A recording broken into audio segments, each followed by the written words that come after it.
Sie können sagen, etliche Wörter wegen der Geschichte von Schule. Ja, wir feiern in ein paar Chadoshim, 100 Jahre, die jüdische Schule in Helsinki.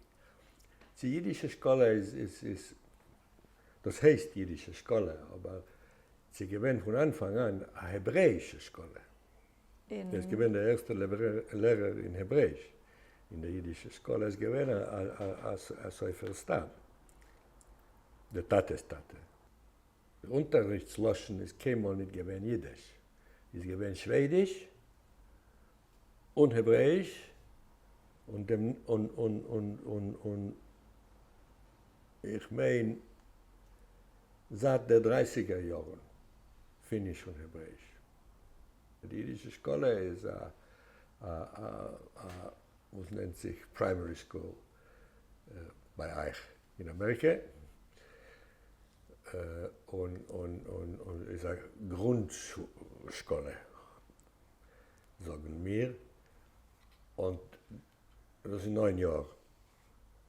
Und danach wechselt man zu einem Gymnasium. Noch 3 Jahre, ein normales Gymnasium. Und danach zur Universität. Die Schule steht unter der Administration von Ministerium. Das heißt, das Curriculum ist ein ganz normales Curriculum, aber zudem ist noch ein jüdisches Curriculum, das heißt hebräische Loschen, Grammatik, jüdische Geschichte und Talmud Teure. Das die jüdischen Kinder gehen mehr. Mehr schon. Mehr schon in der Schule als die Goyim.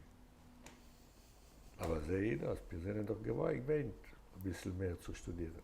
Ja, die Schule hat sich umgedreht, 360 Grad.